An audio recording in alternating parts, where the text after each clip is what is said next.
Nettie, he lives in your place also. He retired and moved to University Village about a year and a half ago. And Tracy Taylor, his heart is just giving out.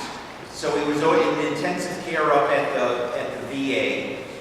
And the doctors really said there wasn't anything more they could do, and his heart is going to give out sometime soon. And then I went with them over there and brought him over to palliative care, which is another way of saying hospice care. And I went with them over yesterday to palliative care, and I sat down and we started talking for a while. He can't talk very well, his voice is giving out. And then I said, all right, Tracy, how old are you? And he said, 95. Well, I've been doing the math, and I said, I knew he was in the service, and I said, okay, where did you fight? Were you in Europe or the Pacific? And he said, I was in the Pacific. And he said, where did you go? And he said, I arrived in the Philippines on November 20th, 1941. I'm doing the math in my head. I try to get the kids to do math in their head, and it's hard. And you know what? November 20th, 1941, do you know what that was? 17 days before Pearl Harbor. He was stationed in the Philippines. He arrived there 17 days before Pearl Harbor. And I said, you were probably captured, right? He said, yeah. I was part of that march to Bataan. And I remember that some little history started coming back from World War II. There was a very famous, they called it the Death March to Bataan. And it happened in the Philippines. They had 75,000 prisoners, a mixture of Americans and Filipinos. And they made them march 75 miles through the jungle with no food and no water to a train depot on the other side of the Philippines. And if you couldn't walk anymore, do you know what they did to you? They put a bayonet in your side and they just kicked you in the gut of the ditch on the side of the road and kept marching. It was one of the most brutal, horrific events in all of World War II. And when he said I was part of that, the March to Bataan, and then it popped into my head, the Death March to Bataan, and all of a sudden I realized I'm sitting here talking with, probably there's not many of these guys left anymore. A lot of them didn't survive the march, but now it's 41. So now we're talking, I got to do math in my own head. 75 years later? 75 years later from that event in 1941. I think he's all of a handful of people left who were on that march. Maybe he's the last. I have no idea. But you know what? It all of a sudden made me appreciate, the tremendous sacrifice that some of these people went through back in that situation. And there's not many more World War II vets around in the country. And he's just thinking about and talking with him, and I was amazed. I remember when I came home Friday afternoon from visiting Tracy, I went to the internet and I looked up, because I had vague memories of reading this in World War II, and then the Death March to Bataan, all the information, and it was tried as a war crime after the war ended, of the incredible things, and just sort of made me just stop and think and be thankful a little bit about all the things that many people have done for our nation throughout time, and the freedoms we have. Do you know what I want to talk about this morning? And really my text is just this verse from the gospel reading where Jesus says, if you hold to my teaching, you are really my disciples. Then you will know the truth, and the truth will set you free. Jesus, his message, his teaching is one that brings us an incredible sense of truth. It brings us the promise of he teaches the truth, but the result of when we get the truth of Jesus, we have freedom. Do you know, when I read that verse, it made me think of a famous book. It's by the most famous biographer or Paul scholar, F.F. Bruce, in the past 50 years. And his big big work on the Apostle Paul was, the title of it was Paul, Apostle of the Heart, with the Heart Set Free. And you know what, when you read that book and when you read Paul, you know we've been reading through Galatians the past 2 months, the epistle readings. And I haven't been preaching on it so much, but one of the themes that comes up again and again is the amazing freedom that we have in Jesus. And there's many facets of the freedom. Some of the freedom comes because we know that, you know what? We have this amazing grace of Jesus in the cross. Absolute forgiveness. Perfection given by the one who is perfect, Jesus, the Son of God. And you know, it's hard to put into words. I remember reading about a theology professor one day. He was teaching college students. And college students, the one thing he wanted to get them to was to understand the grace of Jesus. And he was talking about it. He couldn't convey it well enough in words, and some of the people didn't get the idea. And then finally he came up with an idea to show them what grace is. They were getting ready for the final exam. And this class, there was a paper which was 50% of your grade, and then there was the final exam, which was the other 50% of your grade. The paper was due about a week before the term ended, but when they turned in their paper, the teacher told the class, you better study for the final exam. It's the hardest test I've ever written in my whole life. And in fact, if last year's class took this year's final, 99% of them would fail. Have you ever had a teacher tell you that? That this test is harder than anything they've ever seen or experienced. So all they started studying. They started doing as much as they could. They started studying and going over everything. He gave them study guides of all sorts of things. And the students, in the class again, he said, you know, this test is hard. I don't even know if the other theology professors would score well on this test. And the students looked at each other, and then the test finally came. It was multiple choice. They were thankful for that. But it came out and it gave questions. They read the first few questions. None of them knew the answers to the first few questions. And they started raising their hands and they said, this test is too hard. We can't come up with the answers. We'll probably get 20%. You know, if we're guessing, you know, A, B, C, D, or E. You know, just by sheer luck, you're going to get 20%. But we don't know any of the answers. They said, I don't even think you know the answers. I said, yeah, well, I do know the answers. But if you look at the whiteboard over on the side of class, do you see B, C, E, A, C, D, B, C? Try those letters, fill in the text. And they looked, and there was 20 questions on the test, and there's 20 letters in a row written down on the whiteboard. They copied the answers and put them on the test, and you know what they all got? 100%. The hardest test ever written in the whole college. And as they turned in their papers, he graded them all and said, you know what, you all got an A. And you know why? Because of grace.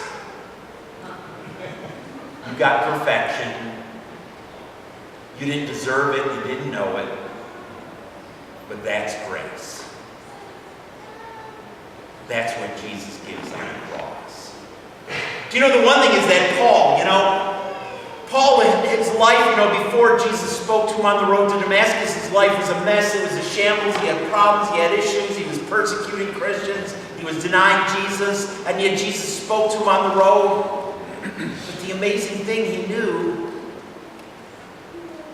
Jesus forgave him. He knew the depths of God's grace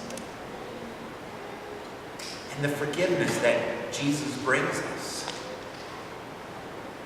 And that gave him freedom. It gives us freedom because you know what? We know that God loves us with the full measure that he loves his son Jesus. And we have that kind of grace that gives freedom. Do you know the second kind of freedom that Paul had as he thought about his faith and his relationship? He was ready to follow Jesus wherever Jesus was leading. The book of Acts is mostly, the first 9 chapters are about the early church in Jerusalem, but then really it goes on following Paul all over the world as he sailed, and he went in different places from town to town, going everywhere he could and possible, and even talking about going as far away as Spain, as far as you could imagine going. But he had the freedom of knowing that God was ready to share his grace with people on every corner of the globe. And he was ready to go. I remember hearing in a sermon once, a pastor, he was coming to church one morning and he arrived at church. I usually get here about an hour and a half before everybody else does. It's pretty quiet. But the pastor arrived at church one morning and sitting there at the front door of church, it was all locked. There was a little girl from his congregation, 8 years old, and you know what she was doing? She was sitting on a suitcase. And he looked at an 8-year-old and said, uh-oh. She must have run away from home. And he got there and he asked her, he sat down next to her, and he said, well, hey, how are you doing? Why are you here so early? And he said, it's because of your sermon last Sunday. What? Are you getting along with your parents? No, I'm getting along good with my parents. But in your sermon last Sunday, you said, Jesus calls us to follow him wherever he goes. And I'm ready to go. Can you imagine that, the power of that? She's packed up, she's 8 years old, and she's ready to go wherever God leads her. And that's probably Paul's attitude. Paul, he prayed about it. Sometimes there's Paul's thing, do I go to Asia? Do I go over here to Greece? He prays about it. He said, God, wherever you want me to go, I'm going to go.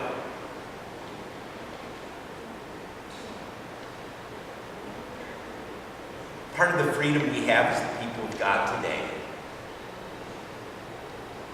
is knowing that, Jesus is with us wherever we go. And to do and to carry out his word. To love and forgive people. People you wouldn't love.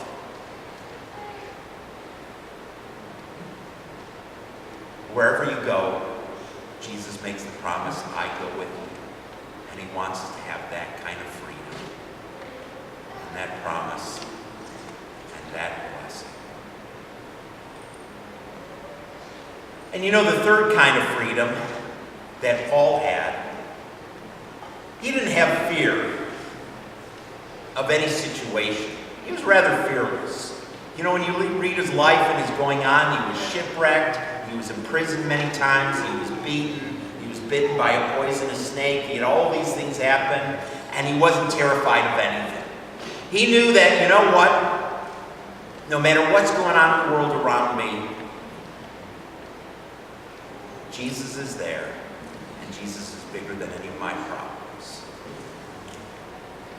I think as I was sort of in awe with talking with Tracy on Friday afternoon of hearing where he had been on this Bataan death march, he survived and all that's going on. After he talked for a while and I was in awe a little bit, I started talking to him. I said, they moved you to this floor. You know what this floor is here? It was palliative care. You know what palliative care is another word for? Hospice care. His heart is given out. The doctor said, hey, there's nothing more we can do. You're going to this place. But ultimately, your heart's going to stop here sometime in the next little while. And I asked him if he knew where he was, and he said, yeah.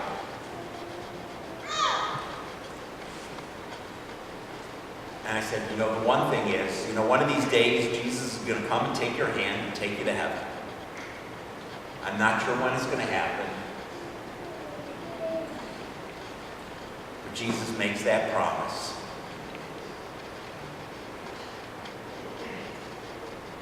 And you don't have to be afraid of what you can't see. Because Jesus sees everything. And don't worry. Do that's the one thing, that freedom that we have in Jesus. We don't have to be afraid of what we can't see. We don't have to be afraid of the future. We sort of embrace the future, sort of like kids are, you know? Going to Disney World. What's next? You know, I like that sense. Or Christmas morning. What's the next present? But life in Jesus has that freedom of ultimately saying, you know what, there are great things in store. You know, there are a lot of people caught up in fears of what's going to go wrong, and sometimes they're irrational. I know this past few weeks I've been dealing with one of our Ingeborgs, our Saturday night service, her neighbor, and the neighbor has a struggle, and we've been praying for Steve. He has agoraphobia. And you know what agoraphobia is? He has a fear of going outside, of just meeting anybody. I know I took the youth group over there. 4 of us went and cleaned up his yard because he can't go out in his yard. And we cleaned up his yard the other day, and there was a bunch of us who did it. And he couldn't come out and say thank you because he was afraid of going out of the house. He called me in, and he had me come in the house, and he said thank you, and tell the kids I'm thankful for what they did in doing all that. But just sort of mind-boggling, you know, having a fear so bad that he's afraid of going out of the house.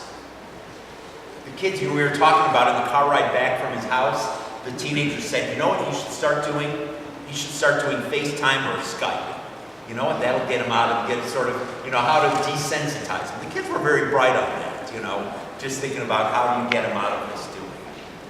And sometimes people have fears of totally irrational things. One of my favorite stories. There was a guy who had a fear that was keeping him up all night. He went to a psychiatrist, and the psychiatrist asked him, well, what's going on? He said, every time I put my head on the pillow, I have this terrifying fear that something or someone is under the bed and is going to jump out and get me. I get up and I go and I put the flashlight on and I crawl down on my hands and knees, look under the bed. Nothing's there. Nobody's there. I take a deep breath. I go back, put my head down on the pillow. And then the fear pops in my mind again. And the psychiatrist he went to said, you know, I can get to the root of this fear.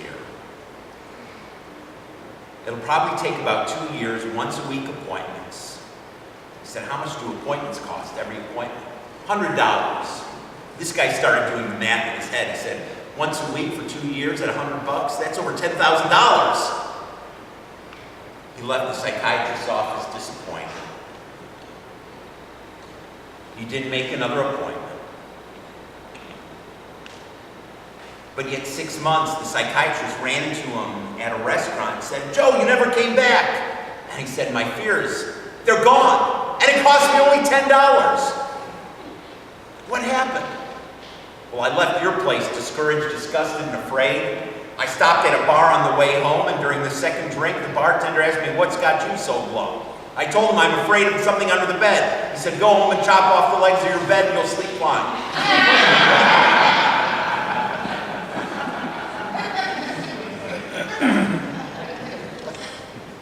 It worked! You know what? Sometimes that's what fears are. You do something so simple.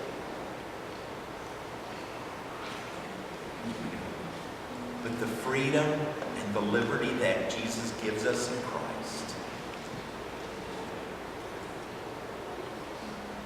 says you don't have to be afraid. You're forgiven, you're loved, and no matter where you go, I'm right by your side. And that's a freedom that lasts forever.